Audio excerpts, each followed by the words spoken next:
Notre rêve est de construire une nation camerounaise qui se positionne non seulement comme un leader sur le continent africain, mais comme un leader à l'échelle mondiale. Nous allons réorienter ou réorganiser le calendrier scolaire pour que l'année scolaire se conduise de la mi-janvier à la mi-octobre et que les vacances aient lieu pendant les mois au cours desquels le Cameroun reçoit le maximum de la puissance solaire et donc au cours desquels les enfants peuvent vaquer de manière tout à fait libre et sécure aux activités de grandes vacances, aux activités d'apprentissage en accompagnement du programme scolaire. En termes de mesures très particulières, nous comptons défiscaliser complètement sur les 3 premières années les PME et les startups dont les promoteurs sont âgés de moins de 30 ans. Si on devait faire une image de la moyenne de ce qu'est le Camerounais aujourd'hui, je pense que je lui ressemble. Dans l'âge, je dirais pas dans la profession, mais dans cette capacité à se débrouiller et à affronter les réalités du quotidien, et donc à comprendre les enjeux et les obstacles auxquels nous faisons face au quotidien. Le système électoral n'est pas construit pour avoir des élections transparentes. Une fois de plus, je ne cesse de le dire, nous n'allons pas à l'élection parce que nous pensons qu'elle est transparente, mais nous y allons parce que nous pensons que le peuple camerounais tout entier prendra ses responsabilités pour provoquer le changement de régime et le changement de leadership à la tête de notre pays.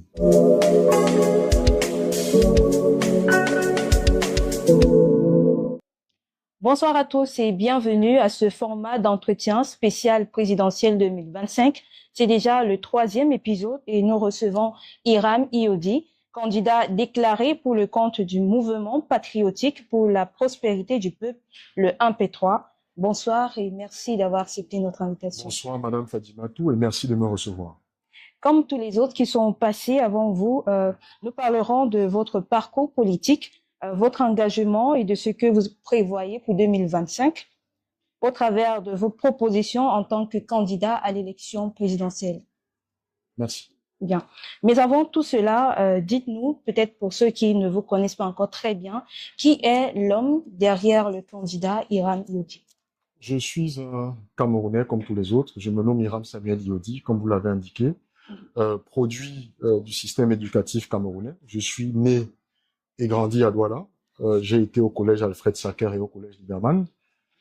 Par la suite, j'ai fait un petit passage à l'université de Boya avant de me rendre au Canada où j'ai effectué mes études d'ingénieur. Je suis donc de formation ingénieur des procédés chimiques et de carrière, je suis un auditeur et un consultant actif dans les secteurs du pétrole et de l'industrie. À 38 ans seulement, qu'est-ce que ça fait d'être candidat à la présidentielle? Bon, je crois que c'est pas une question d'âge, c'est une question de responsabilité vis-à-vis de mon parti politique, vis-à-vis de l'idéologie que nous portons et que nous avons le devoir de défendre devant les Camerounais afin qu'ils nous accordent leur suffrage. J'estime simplement qu'en tant que tête du MP3, il me fallait justement prendre la responsabilité de conduire notre formation politique à travers l'élection présidentielle de 2025, mais également à travers les élections locales qui vont arriver en 2026. Vous avez effectué vos études au Canada, où vous êtes ressorti diplômé en tant qu'ingénieur des procédés chimiques. Puis vous êtes revenu au Cameroun en 2011, c'est bien exact, d'accord? Est-ce qu'à ce moment-là, vous vous voyez déjà baigné dans la politique? Oui, j'ai toujours baigné dans la politique en réalité. La politique aurait été mon premier choix de carrière. N'eût été les conseils que j'ai reçus d'un certain nombre d'aînés qui m'ont encouragé à avoir une activité professionnelle qui m'aurait permis de satisfaire aux besoins de ma famille. J'aurais tout de suite fait le choix, tout petit, de l'action dans le champ politique. Donc, quand je suis rentré en 2011, j'ai publié un ouvrage qui s'intitule « Mes rêves de jeune, le Cameroun pour les 50 prochaines années », qui traçait déjà ma vision de ce que devait être l'engagement des nouvelles générations au service de la transformation de notre pays. Donc, en réalité, je suis rentré au Cameroun en 2011 avec une ambition politique qui s'est d'abord déployée dans le champ associatif avant de se matérialiser dans le champ de la politique partisane. Donc oui, il est toujours apparu pour moi que l'action politique aurait fait partie de mon chemin de vie. Votre pseudo sur Twitter est Pondol237, en référence au surnom donné à Ruben Umnobé, le Pondol. C'est bien ça? C'est bien ça. D'accord. Pourquoi avez-vous des revendications? Oui. Pourquoi est-ce que vous avez choisi ce pseudonyme?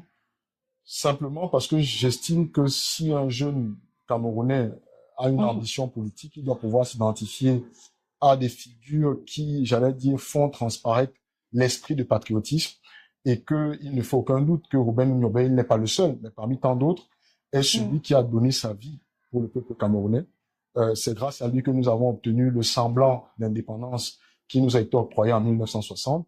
Et donc, je m'identifie à lui parce que comme lui, j'aspire à être ce qu'on appelle vulgairement au sein de l'UPC, le porteur de l'âme immortelle du peuple camerounais.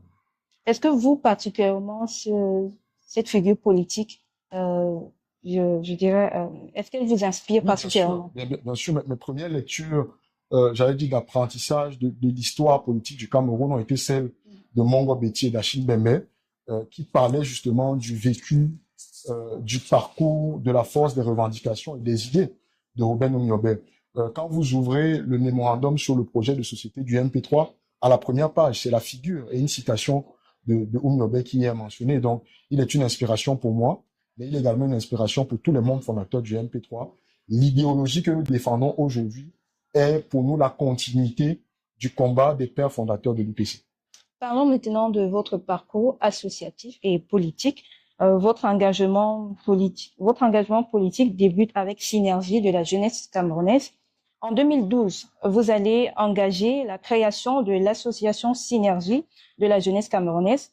Quelles étaient les activités de l'association et quel était votre rôle au sein de cette association? Je suis président et cofondateur de cette association-là, président de 2012 à 2016. Le principal but de l'association était de travailler à matérialiser les idées que j'avais énoncées dans mon ouvrage « Mes rêves de jeune, le Cameroun pour les 50 prochaines années ». Et donc, nous avons réparti le champ d'action de cette association, la SJC, en 3 catégories. La première, c'est l'engagement citoyen. Donc, pendant ces 4 années sous ma présidence, nous avons encouragé les Camerounais à faire partie des processus de prise de décision, notamment en s'inscrivant sur les listes électorales. L'entrepreneuriat social, nous avons travaillé avec le JICAM à l'époque sous la présidence de feu le président André Fotso. Nous avons travaillé à multiplier les opportunités de création d'emplois pour nos jeunes diplômés. Et enfin, le troisième champ sur lequel je pense on nous a le plus connus était d'accompagner les 15-35 ans dans un travail de réappropriation de notre héritage culturel et traditionnel. Et donc, chaque année, nous accompagnons une trentaine à une quarantaine de Camerounais dans une région spécifique où nous allions à la rencontre des autorités traditionnelles, mais également du riche patrimoine touristique et culturel. Donc, c'est ce que la RJC a fait pendant les 4 années sous ma présidence. Et là, votre rôle, peut-être vous le dire un peu plus clairement. J'étais le président de l'association, donc c'est moi qui pilotais les activités, qui définissait les projets, qui coordonnait, qui s'assurait que les objectifs étaient atteints et qui, voilà, rendait compte au conseil d'administration qui était constitué de l'ensemble des membres fondateurs. Lors des dernières élections de 2018, pour ceux qui ne le savent pas, vous avez été le coordonnateur du programme politique du bâtonnier Akeremouna. Vous avez d'ailleurs joué un rôle clé dans sa campagne présidentielle et dans la formation d'une coalition avec entre Akeremouna et Maurice Kamto. C'est bien ça. Qu'avez-vous appris de cette expérience? En tout cas, c'était une opportunité, j'avais dit, extraordinaire d'apprendre en très peu de temps. Le premier capital que j'ai eu au sortir de cette élection présidentielle, là, c'est la chance d'avoir parcouru en moins de 8 mois 9 des 10 régions de notre pays, d'avoir mieux compris les difficultés auxquelles les Camerounais font face, d'avoir travaillé une coalition m'a permis moi-même de grandir en compétences, de mieux maîtriser le jeu politique sur le terrain, parce qu'il est une chose de lire les textes de loi, et il en est une autre de pouvoir expérimenter le combat politique. Et donc, j'ai été le coordonnateur du programme politique, comme vous l'avez dit. C'est moi qui ai supervisé et rassemblé les équipes qui ont élaboré et construit le projet qui a été défendu par le bâtonnier au cours de l'élection présidentielle de 2025. Et ça a contribué à construire le chemin politique que j'ai poursuivi par la suite avec le MP3. Juste après cette élection, vous cofondez le parti politique Mouvement patriotique pour la prospérité du peuple. C'est bien ça. Bannière sous laquelle vous êtes engagé aujourd'hui. Quand est-ce que vous avez eu le déclic pour vous dire, OK, ça y est, c'est le moment, je me lance? Alors, le projet du MP3 a été pensé en 2017. Je crois que c'est souvent important de le rappeler. Il a été pensé avant l'élection présidentielle de 2018. Donc, une partie des membres fondateurs de l'association SJC, nous avions ressenti le besoin d'exprimer notre engagement dans un champ autre que l'associatif. Nous sentions que le moment était venu pour nous de passer dans le champ de l'engagement politique. Et donc, en 2017, nous avons rédigé les textes du MP3. Nous avons rédigé le mémorandum sur le projet de société et nous nous apprêtions à légaliser le parti au moment où nous avons été approchés par l'équipe du bâtonnier Kérémy. Donc, nous nous sommes engagés dans la campagne présidentielle. Nous avons acquis l'expérience qui devait être. Et donc, dès le lendemain de l'élection présidentielle, 5 semaines après l'élection, le 17 novembre 2018, nous avons tenu une assemblée générale qui a procédé à la création du MP3, simplement parce que nous estimions que c'est le chemin qui nous portait, c'est les idées que nous devions défendre par nous-mêmes. Et donc, nous avons créé le parti, nous l'avons enregistré en janvier 2019, avec l'ambition à l'époque de participer aux élections locales de 2019 et de 2018 qui ont été reportées finalement en 2020. Et donc, malheureusement pour nous, le MINAT a pris 5 années à nous légaliser. C'est en 2023 que le MP3 a été légalisé. Donc, c'est un projet que nous portons, j'allais dire, depuis de très longues années, qui correspond parfaitement à ce que nous sommes, à notre identité et à ce que nous avons défendu dans le champ associatif pendant les années où j'ai été à la tête de l'AIGC. Est-ce que c'est la raison pour laquelle vous vous séparez du bâtonnier? Non, il n'y a pas eu de séparation. Je ne sais se l'expliquer, il n'y a pas eu de séparation. Il y a eu une partie du chemin que nous devions faire ensemble. Nous l'avons fait au cours de l'élection présidentielle. Peut-être faut-il rappeler, le bâtonnier est un membre de la société civile. Il n'est pas un acteur politique partisan, il n'a pas de parti politique. Et donc, nous avons une ambition politique. Nous avions un projet politique fondé et centré sur les valeurs africaines. Après l'élection présidentielle, nous avons estimé qu'il était venu le temps de présenter ce projet-là aux Camerounais à travers une formation politique. Et nous avons simplement continué le cheminement que nous avons commencé il y a de très nombreuses années, bien avant que je n'écrive mon livre. Donc, pour vous dire, cette idée du MP3, cette idée d'un parti politique qui porte le projet de la renaissance africaine dans le champ politique, je le porte depuis mon adolescence. Et donc, j'ai fait un chemin avec certains acteurs politiques, pas que le bâtonnier. J'ai été avec l'honorable Oshi, j'ai été avec la présidente Kawala. Nous avons estimé avec les autres membres fondateurs que le moment était venu pour nous de défendre par nous-mêmes la vision que nous avons pour la transformation de notre pays. Et là, vous êtes resté toujours aussi proche? Bien sûr, bien sûr. Le MP3 était jusqu'à la veille de ma déclaration de candidature membre de Stand Up for Cameroun, qui est la plateforme présidée par la présidente, excusez-moi la répétition, Kawala. Je continue d'entretenir des relations avec tous les acteurs politiques qui, de près ou de loin, ont aidé à construire le chemin que je continue de parcourir. Aujourd'hui, vous êtes porteur d'un projet de société dans le cadre de la présidentielle à venir qui est intitulé l'afro-socio-libéralisme. Qu'est-ce que l'afro-socio-libéralisme? L'afro-socio-libéralisme, c'est l'idéologie du MP3. Parce que le programme pour l'élection présidentielle, c'est autre chose. C'est simplement de dire que, en regardant le monde, chaque peuple se construit de la manière la plus efficace à partir de son identité. Et l'histoire de l'Afrique, l'histoire du Cameroun en particulier, a sans cesse été déterminée par les autres. En 1885, à Berlin, des nations européennes se sont installées autour d'une table et ont décidé de comment notre continent devait être découpé. En 1900, suite à la perte de la Deuxième Guerre mondiale par l'Allemagne, le Cameroun a été placé sous mandat pour sous tutelle de l'Angleterre et de la France. Et notre histoire a sans cesse été la volonté des autres de se servir de nos ressources pour développer leur nation. Et donc, l'afro-socio-libéralisme, c'est de dire, il est venu le temps de reconstruire une Afrique puissante et une Afrique conquérante. Et le seul moyen de le faire, c'est de le faire à partir des valeurs de nos sociétés traditionnelles. Nous les avons identifiées en 2 volets principaux, la justice sociale et la prospérité partagée, qui sont en fait les piliers de toutes les sociétés africaines et qui sont les piliers de l'afro-socio-libéralisme. Voilà. Dans votre programme intitulé Le continent debout, avec un K, c'est assez particulier. Oui, c'est particulier, je pourrais expliquer pourquoi. Vous présentez 12 clés pour libérer le Cameroun. Avant d'y arriver en détail, intéressons-nous d'abord aux principaux défis dont le pays fait face aujourd'hui, notamment en matière de sécurité. Le Cameroun est confronté depuis des années à la crise anglophone, avec de milliers de morts et de déplacés. Quel est votre plan pour y mettre fin et rétablir la paix? Il faut d'abord rappeler que cette crise résulte de 2 choses. D'un pays dont nous n'avons pas choisi par nous-mêmes le modèle de développement, et ensuite du manque de volonté de la part de nos dirigeants de dialogue. Et donc la réponse à cette crise-là se trouve dans la réponse à ces 2 questions. La première, c'est qu'il faudrait que pour une fois, les peuples du Cameroun s'asseyent à une table et décident de manière totalement consciente de comment est-ce que nous allons construire la nation. de comment est-ce que nous allons cohabiter, de comment est-ce que nous allons gérer nos ressources, et d'autre part, d'avoir le courage d'écouter ceux qui ont pris le camp de la violence, parce que nous estimons que cette violence est la résultante de frustration du fait de n'avoir pas suffisamment été écouté. Et donc, de manière très concrète, comment est-ce que nous voyons la solution à la crise anglophone?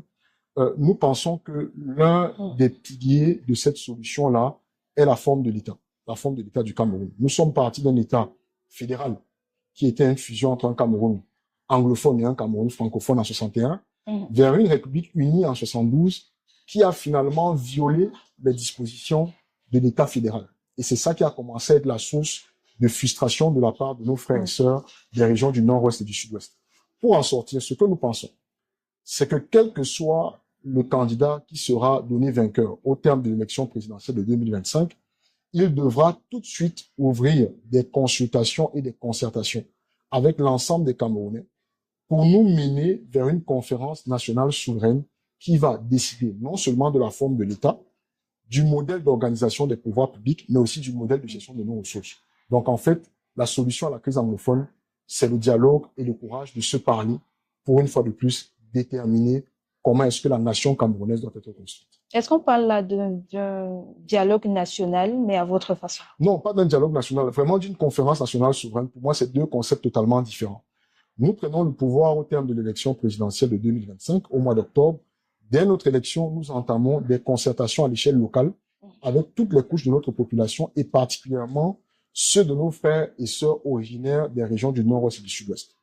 Nous construisons ces concertations-là pendant près d'une année aux différentes échelles, la commune, le département, la région, pour que au mois d'octobre 2026, une année après notre élection, nous puissions tenir une conférence nationale souveraine qui va accoucher d'un projet de constitution.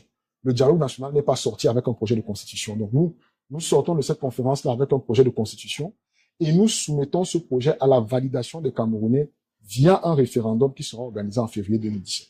Donc c'est vraiment une démarche par laquelle, pour la première fois dans l'histoire de notre pays, les Camerounais vont eux-mêmes décider de comment est-ce qu'ils veulent structurer et administrer leur pays.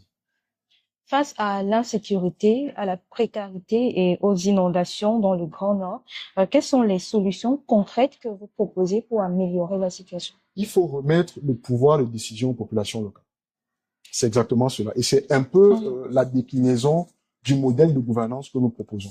Nous avons des régions qui bénéficient d'un certain nombre de richesses naturelles. L'essentiel de l'impôt est collecté par l'État central à Yaoundé, qui prend l'essentiel des décisions. Ce que nous disons, c'est qu'à l'échelle de toutes les régions, pas seulement de l'extrême nord qui a subi des inondations désastreuses en fin d'année dernière, c'est de dire que chaque région du Cameroun doit pouvoir collecter localement l'impôt et donc avoir les ressources pour prendre les décisions sur la question de la construction des infrastructures. Et nous parlons donc des infrastructures routières, de l'électricité, de l'eau, des écoles et des centres de santé. Donc remettre le pouvoir de décision aux populations locales pour qu'elles s'assurent que les décisions qu'elles vont prendre correspondent ou alors répondent aux situations difficiles qu'elles rencontrent. C'est la solution que nous proposons. Parlons à présent de santé. La couverture santé universelle peine à se déployer efficacement au Cameroun. Si vous êtes élu président, quelles mesures concrètes comptez-vous prendre pour garantir un accès réel, équitable et durable aux soins de santé pour tous les Camerounais? La question de la couverture santé, dans un sens plus large, est d'abord la question de la qualité de la gestion de nos ressources. Nous avons un impôt que nous collectons sur les activités commerciales, sur les salaires des Camerounais chaque mois, qui remonte vers l'État central et qui n'est pas géré de manière optimale pour venir répondre à nos problèmes ou à nos difficultés sociales, les difficultés principalement liées à l'éducation et à la santé. Le Cameroun a un budget de près de 7 000 milliards de francs CFA chaque année. Et de notre évaluation, en procédant à une rationalisation de la dépense publique, c'est-à-dire à la diminution de ce que nous on appelle les dépenses inutiles, nous sommes en mesure d'économiser 1000 à 1500 milliards de francs CFA par année sur ce budget-là pour le rediriger vers les réponses aux problèmes sociaux que rencontrent les Camerounais. Et donc, sur le cadre de la santé, l'objectif pour nous n'est pas ultimement la couverture santé universelle, mais nous pensons que nous avons deux problèmes majeurs à régler, en tout cas, sur le septennat 2025-2032, qui est d'une part la couverture des soins liés à la maternité Et deuxièmement, la couverture des soins de nos enfants âgés de 0 à 10 ans, parce que nous estimons que la priorité pour qu'une nation se construise, c'est d'abord la main-d'œuvre et la ressource humaine de cette nation-là. Et donc, ce que nous proposons, très simplement, c'est 2 mesures. La première, c'est la gratuité des soins liés à la maternité. Nous estimons ce besoin à peu près 250 milliards chaque année, à raison de 250 000 pour 1 million de naissances.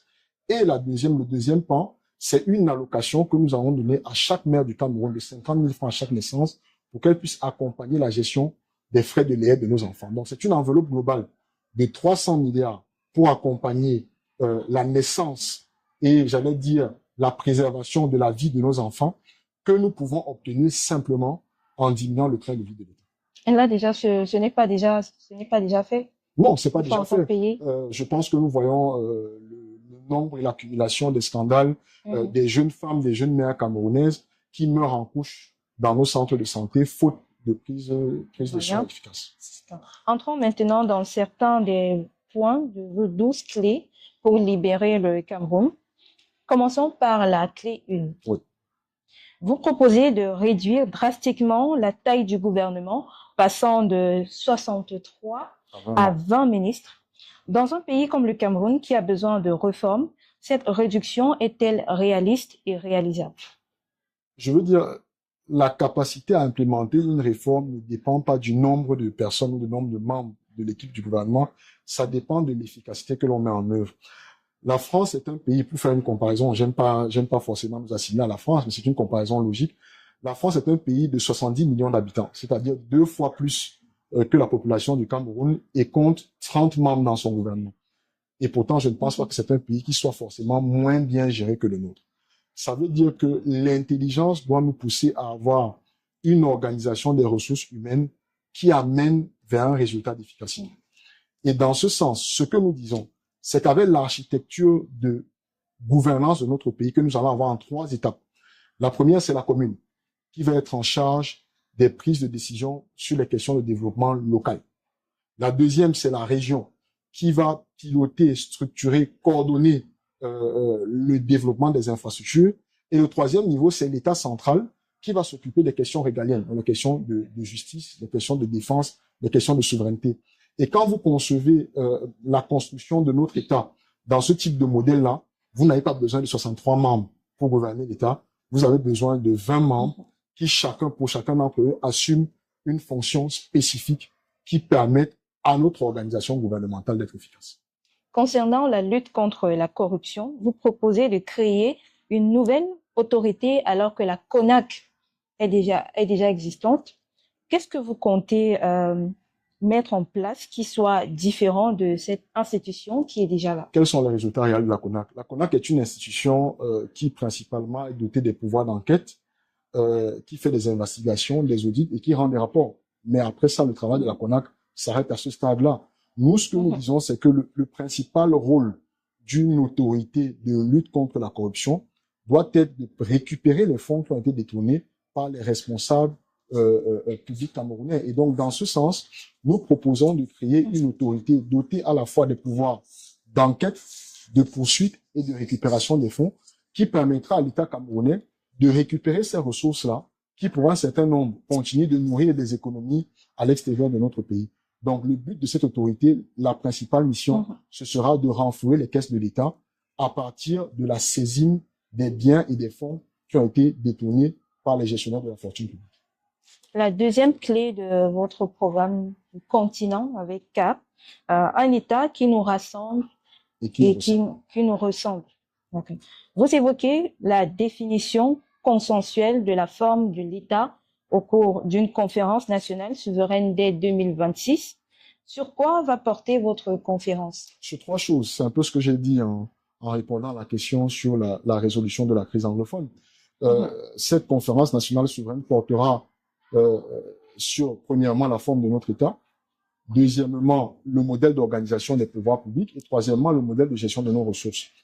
L'objectif ultime, c'est de dire que les Camerounais doivent s'asseoir à la même table de communion et de dialogue, doivent regarder leur identité, les ressources et les richesses dont leur territoire est doté, et sur cette base-là, sans influence étrangère, déterminer le modèle de gouvernance qui correspondra le mieux à leur réalité. C'est ça l'objectif de cette conférence-là. Et ultimement, cette conférence-là, elle va rassembler les représentants des différentes couches sociales de notre population. Mais au-delà de la conférence, en février 2027, nous aurons un référendum pour que les Camerounais adoptent eux-mêmes la constitution qui doit désormais construire notre nouvelle République. L'avenir d'un pays repose sur sa jeunesse et donc sur son système éducatif. La clé 4 de votre programme met l'accent sur l'école et l'emploi.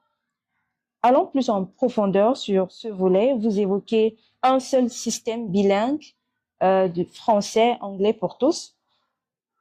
Donc, plus de système anglophone ni francophone, si on comprend bien.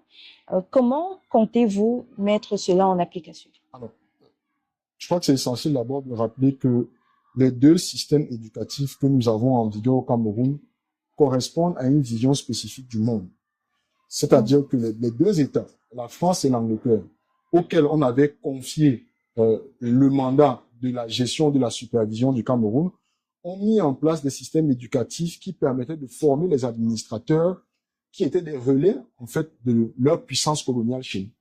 Et donc, ces systèmes éducatifs, qu'il s'agisse du contenu des enseignements ou des orientations linguistiques, n'ont jamais été des systèmes favorables à la construction d'une économie productive pour notre pays. Ce que nous disons, c'est que notre rêve est de construire une nation camerounaise qui se positionne non seulement comme un leader sur le continent africain, mais comme un leader à l'échelle mondiale. Et donc, pour ce faire, il faut qu'on ait un système éducatif qui reflète non seulement notre ambition, mais qui permette également de transformer localement nos ressources. Dans ce sens, donc, nous allons aller vers la création d'un seul système éducatif parfaitement bilingue français-anglais pour au moins deux raisons. La première, c'est que l'anglais est la première langue commerciale et que le français est la langue parlée par la plupart des pays avec lesquels le Cameroun entretient des relations bilatérales. Et donc, nous aurons un système éducatif parfaitement bilingue anglais-français que nous aurons construit à partir de concertations avec les principaux syndicats de la profession ou des professions de l'enseignement. Nous pensons qu'en 3 années, nous pouvons raisonnablement amorcer, j'allais dire, cette rotation-là pour parvenir à un système qui, au-delà d'être unique, va également promouvoir dans le contenu de ces enseignements la promotion des langues nationales, donc des langues nationales camerounaises, et la promotion d'une idée d'une construction panafricaine avec notamment l'enseignement d'une langue comme le swahili. Vous souhaitez réorganiser l'année scolaire de janvier à octobre. Pourquoi changer le système actuel? Parce que le système actuel, une fois de plus, répond à un besoin qui n'est pas le nôtre. Les relais de l'administration coloniale qui opéraient chez nous pour administrer notre territoire avaient besoin, au moment des vacances d'été chez eux, de prendre des vacances pour aller passer du temps avec leur famille. Dans tous les pays du monde, l'organisation du calendrier scolaire répond d'abord à une question climatique. Les congés sont fixés à une période ensoleillée où les enfants ont la possibilité de pouvoir effectuer des activités récréatives extrascolaires. Ce n'est pas le cas au Cameroun. Au Cameroun, nous avons des grandes vacances en saison pluvieuse, ce qui ne fait aucun sens. Et donc, ce que nous disons, c'est qu'une fois de plus, nous allons réorienter ou réorganiser le calendrier scolaire pour que l'année scolaire se conduise de la mi-janvier à la mi-octobre et que les vacances aient lieu pendant les mois au cours desquels le Cameroun reçoit le maximum de la puissance solaire et donc au cours desquels les enfants peuvent vaquer de manière tout à fait libre et sécure aux activités de grandes vacances, aux activités d'apprentissage en accompagnement du programme scolaire. Mais là, qu'est-ce que ça apporte en plus? Ça apporte justement la capacité d'intéresser les enfants aux activités de créativité et d'innovation au moment où le temps est favorable. On a des vacances, des championnats de vacances, des activités sportives en pleine saison pluvieuse avec tous les risques que ça incombe. Donc nous, ce que nous disons, c'est que nous devons avoir un calendrier scolaire qui correspond non seulement à notre réalité climatique, mais également à notre réalité économique pour que les périodes de vacances soient employées dans leur but ou dans leur raison d'être, c'est-à-dire de permettre aux enfants camerounais d'avoir des activités extrascolaires. Quelles réformes est-ce que vous prévoyez pour mieux insérer les jeunes dans le monde du travail? La question du chômage est une question intensément liée à la question de l'organisation de l'économie. Aujourd'hui, le Cameroun importe pratiquement 80% de ce qu'il consomme et exporte la large majorité de ses matières premières agricoles et minières. Nous, ce que nous disons dans notre programme et ce que nous défendons quand nous allons prendre la tête de l'État, c'est que nous allons interdire l'exportation des matières premières agricoles et minières pour qu'elles servent à construire une industrie de la transformation localement. Et donc, la conséquence d'avoir une industrie de la transformation localement, c'est que cette industrie va permettre d'absorber tous les diplômés qui sortent de nos écoles, qui vont pouvoir obtenir des emplois et eux-mêmes participer à la vie économique nationale. Bien. Plus de 10 millions de Camerounais vivent sous le seuil de la pauvreté. Quel est votre programme, votre stratégie, je dirais, pour remédier à ce flou? Exactement ce que je l'ai dit, la stratégie d'industrialisation qui aura au moins deux plus-values. La première, c'est que en ayant... La stratégie des jeunes diplômés, ça va aussi pour les... Oui, pour le seul tous les autres Camerounais. Conséquences. Oui, c'est pour ça que je dis, la première des choses, c'est que si vous avez une industrie locale, vous fournissez de l'emploi à vos ressources humaines. Mais la deuxième, c'est que l'industrie permet de développer tout ce qu'on appelle les métiers d'accompagnement, la logistique, les métiers de services, les métiers du conseil, les métiers de l'audit. Et donc, la PME camerounaise ne peut croître que dans un système économique industrialisé qui permet qu'elle vienne répondre à des besoins clairement identifiés par le travail de nos industries. Donc, pour pouvoir répondre tant aux questions de chômage, aux questions de pauvreté, il faut que le Cameroun passe d'une économie de la consommation à une économie de la production à travers une industrie qui transforme localement ses richesses. Comment est-ce que vous comptez soutenir l'entrepreneuriat jeune, le financement, l'accompagnement? Peut-être là, c'était offrir un emploi. Tout à fait. Sinon, l'entrepreneuriat jeune. L'entrepreneuriat jeune, c'est d'abord, d'une part, les PME qui vont venir répondre aux besoins de l'industrie, mais en termes de mesures très particulières, nous comptons défiscaliser complètement sur les 3 premières années les PME et les startups dont les promoteurs sont âgés de moins de 30 ans. C'est de cette manière-là, en diminuant le poids des impôts sur la tête des entreprises naissantes, que nous comptons donc accompagner la survie des PME dont on sait que la bonne moitié périssent au courant de leurs 3 premières années de vie.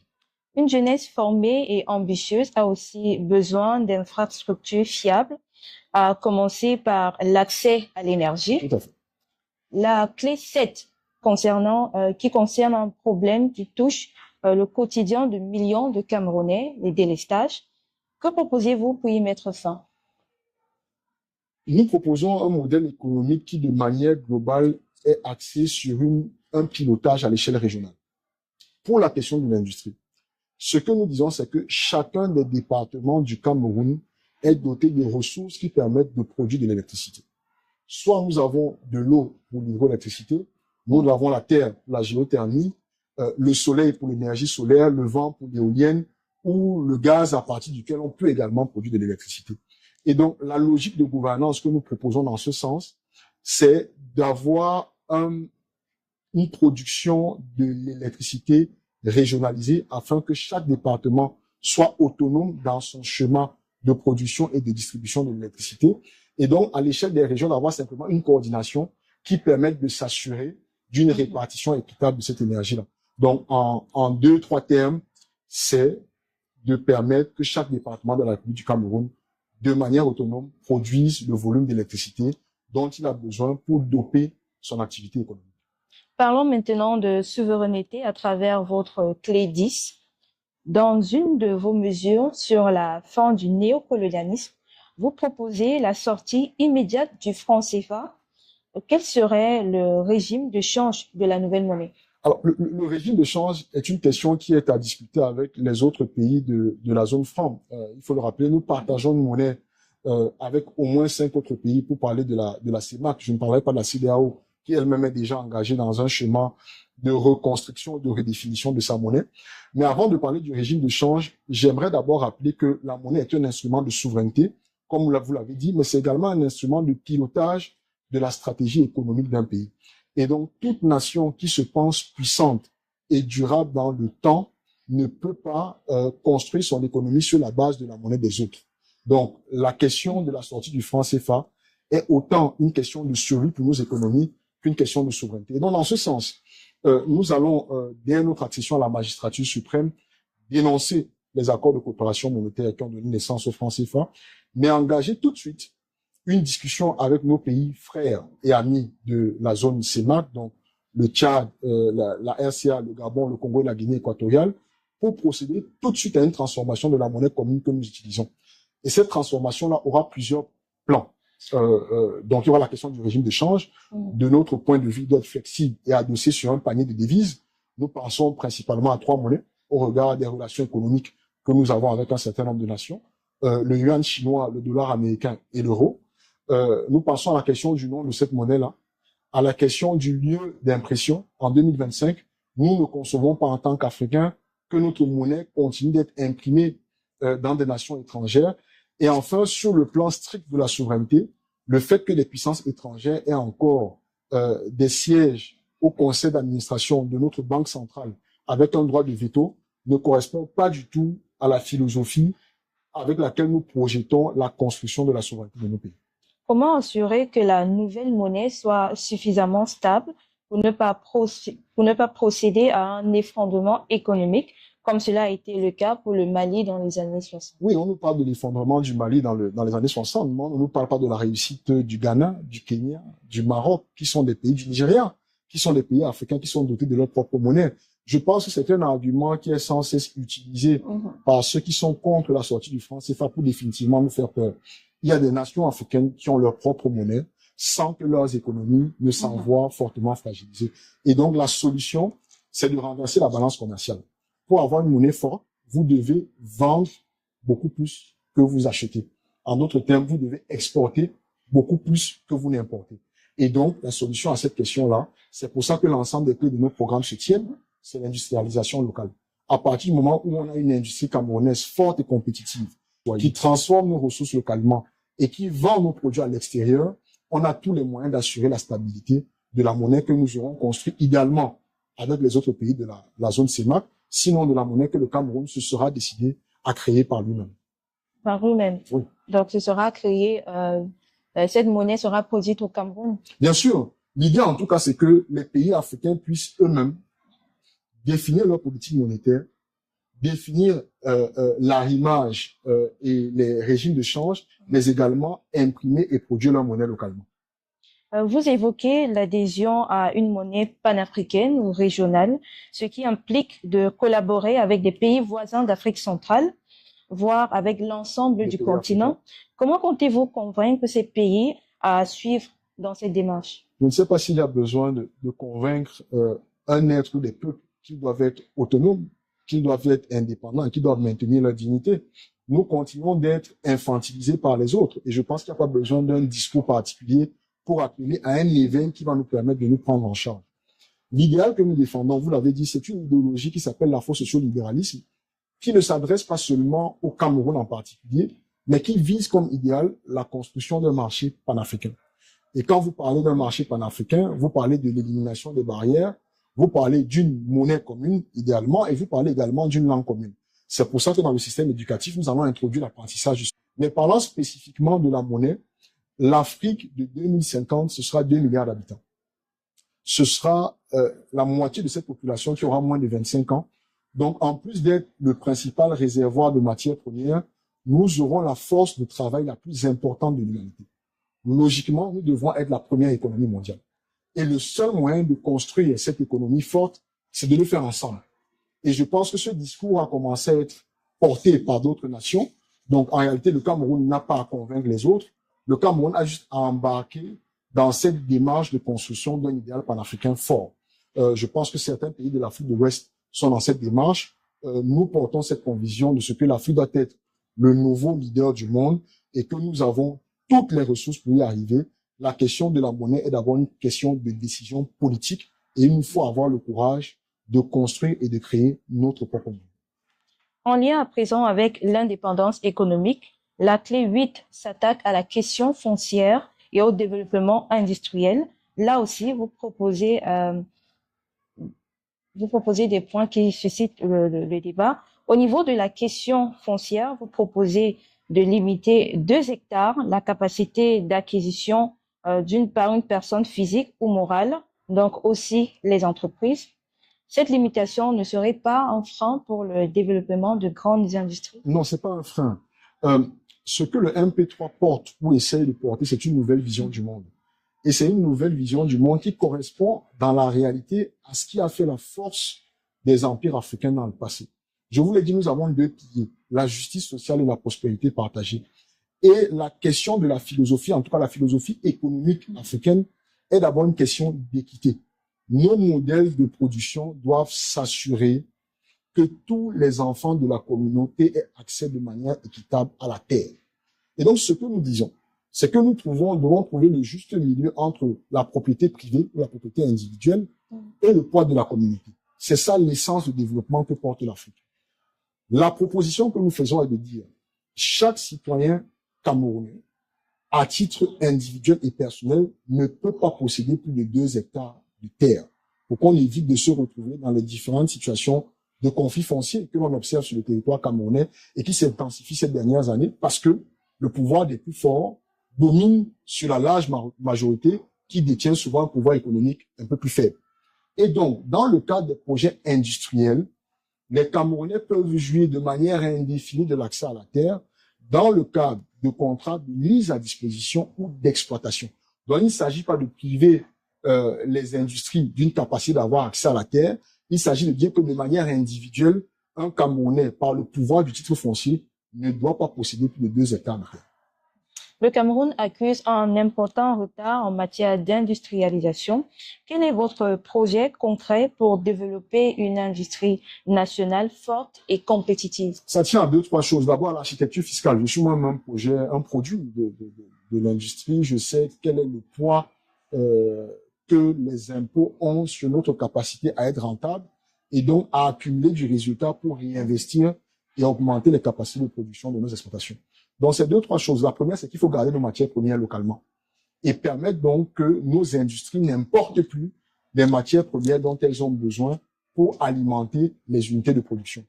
La deuxième, c'est la question du système éducatif, comme je l'ai dit. C'est qu'on ait un système éducatif qui, localement, forme des compétences qui vont venir répondre spécifiquement aux besoins identifiés par les industries. Et donc, le troisième point, c'est la question de la fiscalité. Il faut avoir une fiscalité qui soit une fiscalité incitative à l'investissement. Et il faut donc que l'État camerounais réinvente sa manière de collecter et de redistribuer la richesse. Voilà comment est-ce que nous comptons doper l'industrie simplement en allégeant le poids des impôts et des douanes sur la tête des investisseurs camerounais. Est-ce que vous pensez que nous avons assez de ressources pour les réaliser? Oui, bien sûr.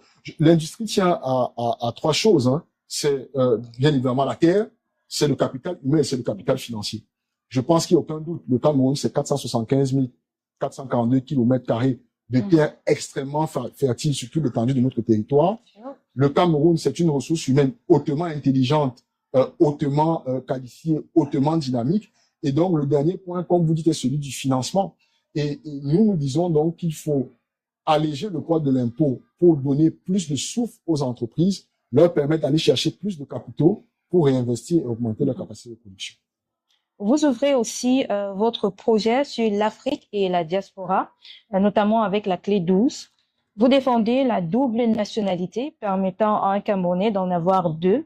Certains leaders prônent plutôt la plurinationalité, c'est-à-dire on peut avoir 1 voire 2 nationalités.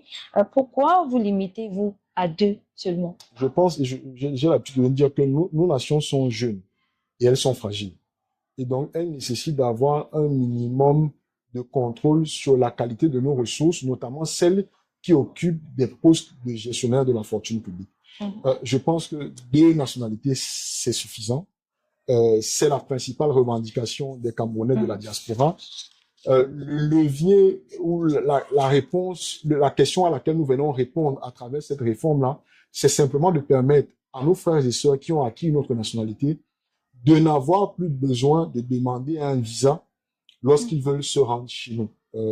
Je sors d'un séjour, notamment en France, où justement l'augmentation des tarifs de visa continue de faire jaser au sein de la diaspora. Je pense qu'on parle de 250 € aujourd'hui par personne. Quand vous avez 4 membres de votre famille, votre épouse et 2 enfants, et que vous voulez venir en vacances au Cameroun, c'est 1 000 € de dépenses seulement uniquement sur les frais de visa. Donc, l'adoption de la double nationalité vise à lever ce frein-là, mais aussi à rappeler que notre diaspora doit cesser d'être considérée comme un ennemi de la construction de notre aventure nationale et qu'il faut les associer un peu plus. C'est pour ça qu'au-delà de la question de la double nationalité, nous proposons aussi la création d'une agence d'appui aux investissements des Camerounais de l'étranger, afin que leur épargne puisse être également redirigée vers la construction et le développement des projets et des infrastructures publiques. Est-ce que ça veut dire également qu'un Français, par exemple, d'origine africaine, pourra être dispensé de visa pour venir au Cameroun? Ah oui, il y a une disposition de nos propositions qui dit que nous devons également lever les visas pour tous les afro-descendants. Donc, quand vous parlez des Français, je ne sais pas si les Français sont des afro-descendants, mais en tout cas pour tous les citoyens africains. Peut-être disons par exemple un Tchadien, un Malien, oui, non, Congolais. tous les citoyens africains doivent pouvoir rentrer sur le territoire camerounais pour un séjour de moins de 90 jours sans avoir besoin de visa. Et le Cameroun ne serait pas une première dans l'histoire du continent africain. Le Rwanda et le Kenya et d'autres pays africains sont déjà alignés sur ce type de mesures-là. Comme je vous l'ai dit, nous concevons notre pays comme le leader de la construction de la renaissance africaine. Cette renaissance qui vise la construction d'un marché panafricain dynamique. Et si vous parlez de marché, vous parlez d'échanges de biens et de personnes. Et donc, pour fluidifier ces échanges-là, nous devons lever les barrières. Et donc, l'une des mesures pour lever cette barrière-là, c'est de lever l'obligation de visa pour tous les citoyens africains. Est-ce que vous pensez que le Cameroun peut se permettre de renoncer aux revenus générés par le visa, qui pourrait être une importante recette pour l'État? Mais d'autres pays le font. Leurs économies ne se sont pas pour autant effondrées. Je pense justement que l'État camerounais a construit sa logique de collecte des recettes uniquement sur l'impôt et sur les frais de visa. Et que le monde change, le monde se repense. Il faut avoir une autre intelligence économique. Nous avons besoin des investissements de la diaspora pour doper la qualité de nos infrastructures. Et donc, nous disons, en levant ce verrou-là sur les frais de visa, nous pouvons les encourager à mettre à disposition leur épargne pour que cette épargne-là soit utile pour la construction des écoles, des hôpitaux, des barrages hydroélectriques, des routes. Et donc, il faut arrêter de penser que le seul moyen pour l'État de se financer, c'est d'avoir un impôt fort et des frais de visa exorbitants.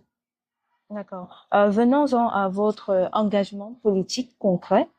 Beaucoup s'interrogent sur vos moyens et votre position dans le paysage politique actuel. Le MP3 s'est-il allié à des partis politiques et à des acteurs de la société civile pour former l'Alliance patriotique? Oui, bien sûr. L'Alliance patriotique est le résultat d'un travail collectif à la base de 4 partis politiques et d'une organisation de la société civile, un travail collectif qui a été axé sur la construction d'une offre politique qui est basée, une fois de plus, sur les valeurs que nous défendons, les valeurs de souveraineté, les valeurs d'unité, les valeurs de puissance pour notre nation. Et donc, nous travaillons, nous continuons de rallier le maximum d'énergie. Nous invitons les autres acteurs politiques à nous rejoindre dans cette dynamique de construction d'une offre qui saura correspondre aux réalités quotidiennes que les Camerounais rencontrent, les réalités d'accès à l'eau, d'accès à l'électricité, d'accès à un système éducatif qui donne des compétences qui viennent répondre véritablement aux besoins du marché de l'emploi et surtout d'accès à la souveraineté véritable de notre pays et de notre peuple. Est-ce qu'il s'agit d'une coalition? Une plateforme, je n'aime pas beaucoup le mot coalition, mais c'est une plateforme qui réunit plusieurs forces politiques de la société civile. Quel autre parti forme cette alliance avec vous? Alors, je ne pourrais pas les citer aujourd'hui pour la simple raison qu'un certain nombre d'entre eux n'ont pas encore tenu les comités exécutifs qui permettent de valider leur appartenance à cette alliance politique-là, à cette alliance patriotique. Mais nous sommes aujourd'hui à peu près 7 partis politiques et 7 ou 8 organisations de la société civile. Une coalition avec d'autres partis est-elle possible? Oui, bien sûr. Le MP3 n'est pas allergique à la question des coalitions. Vous l'avez un peu dit en 2018. J'ai été l'un des acteurs qui a travaillé à la coalition de l'opposition que nous avons eue au terme de l'élection présidentielle. Ce que nous disons, c'est que notre parti a été créé sur la base d'une idéologie qui est claire sur ses principes et sur ses valeurs. Et donc, si des acteurs politiques avec lesquels nous nous rejoignons dans la démarche de construction de l'identité de la nation camerounaise, dans le modèle éducatif que nous défendons, le modèle de production économique, de redistribution de richesses, les questions de souveraineté et de sécurité, nous n'hésiterons pas à mettre nos énergies ensemble pour aller défendre un projet commun devant les Camerounais. Si c'était à refaire, est-ce que vous alliez vous ranger, comme en 2018 avec le bâtonnier Akéro Mouna, derrière un candidat? En tout cas, si c'était à refaire, que nous avons un candidat avec lequel nous avons un alignement idéologique et qui nous semble surtout mieux positionné que nous en termes de chance et de rapport de force pour gagner l'élection présidentielle, il ne faut qu'un que nous rangerons derrière lui, tout comme nous espérons que s'il apparaît que notre programme est celui qui est le mieux conçu pour répondre aux préoccupations des Camerounais et que nous avons su installer la meilleure adhésion à nos idées sur le terrain, que d'autres candidats se rallieront derrière nous. De nombreux partis politiques et acteurs de la société civile se sont activement mobilisés pour inciter les Camerounais à s'inscrire sur les listes électorales. Le 1P3 et vous, on vous a très peu vu dans cette mobilisation active. Pourquoi cette absence relative? Moi, je suis surpris. Ce matin encore, nous avons une équipe qui est en train de travailler à des 5 et 6 sur la mobilisation pour les inscriptions sur les listes électorales. On ne peut pas dire qu'on n'a pas vu les MP3 sur le terrain. C'est un travail que nous accomplissons depuis de très nombreuses années. Comme je vous l'ai dit, que nous avons commencé avec la SJC. Nous l'avons poursuivi avec une association qui s'appelle Bâtir Ensemble. Et avec le MP3, nous sommes sur ce terrain depuis plusieurs semaines. J'ai moi-même très personnellement participé à les opérations d'inscription sur les listes électorales à Douala 2e à Nibel et à Douala 4e à Mounabéry. Donc nous sommes sur ce terrain-là. Pas que. Nous avons appuyé le MRC dans sa revendication de la publication de la liste électorale nationale. Et nous avons également écrit à ILECAM il y a quelques semaines pour réclamer la stricte application de l'article 66 de notre Constitution sur la déclaration des biens et avoirs des gestionnaires de la fonction publique dans le cadre de cette élection présidentielle-là, en exigeant que chacun des candidats produise sa déclaration des biens et avoirs aux yeux de tout le peuple camerounais. Donc nous sommes très actifs sur les questions de transparence et d'équité du système électoral. La campagne électorale demande d'énormes ressources financières, dont certains estiment à près d'1 milliard de francs CFA. Comment comptez-vous financer votre campagne? Exactement comme tous les acteurs politiques. La première des choses, c'est que nous avons des militants qui payent leurs droits d'adhésion et de cotisation aux partis politiques. La deuxième des choses, c'est que nous avons des sympathisants qui ne militent pas forcément dans l'organisation, mais qui pensent que notre projet fait du sens et donc qui nous accompagnent de diverses manières. Et enfin, nous allons, comme tous les acteurs politiques camerounais, solliciter l'appui de l'ensemble des Camerounais qui se reconnaissent à notre offre politique pour qu'ils nous accompagnent et qu'ils nous aident à financer la campagne que nous allons mener dans les prochaines semaines. Avant de conclure, nous allons d'abord passer à la partie quiz et des réponses de oui ou non. Je sais pas si c'est déjà prêt du côté de la régie pour faire passer les images. D'accord. Pour ce quiz, on aura une photo, un mot. OK. De votre part. D'accord. La première image que nous lançons, c'est Oumniobe. En un mot. Le messager.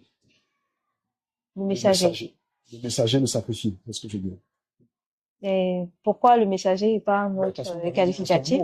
Non, mais en un mot, et puis après, vous pouvez dire quelque chose. Il y a certainement une raison. Non, c'est ça, c'est le messager parce que Podol, c'est ce que ça veut dire. C'est celui qui porte les revendications. Je rajouterais des opprimés et que son rôle a été celui d'être le messager de la construction d'un nouveau Cameroun. Et j'espère que nous parviendrons à réaliser ce rêve pour lequel il a perdu la vie. D'accord. Le suivant, Dieudonné Iodi. Ben écoutez, mon père, hein, donc le mot que vous me demanderez de donner, je dirais simplement papa comme tout enfant, mais celui qui m'a constitué et qui m'a transmis les valeurs que je défends dans la vie de tous les jours, mais aussi dans le champ politique. Akéro Mouna. Celui qui a osé me donner une chance. Je ne sais pas si je pourrais le résumer en un seul mot, mais voilà, je lui serai toujours reconnaissant de m'avoir permis, pas qu'à moi seul, à toute une génération de jeunes, d'occuper des rôles de premier plan dans une campagne à l'élection présidentielle. Paul Biya. Il a fait ce qu'il a pu. Il a donné ce qu'il pouvait. Je pense qu'il est temps qu'il passe la main à quelqu'un d'autre. Oui, mais en un mot, comment est-ce que vous le qualifiez? Dépassé par le temps d'aujourd'hui. Là, c'est des firmes. Oui, bon, dépassé. D'accord. Maurice Kamto. Tenace dans ses convictions, ferme dans ses actions, sans doute quelqu'un avec qui l'ensemble de la plateforme politique va devoir continuer de compter. D'accord. La deuxième partie de ce quiz, il s'agit là de répondre par oui ou par non. Vous choisirez si vous argumentez après. Pensez-vous être trop jeune pour diriger un pays comme le Cameroun? Non, le président Aïdjo est devenu président, il avait 36 ans. J'en ai 37. Je ne suis pas trop jeune pour être président.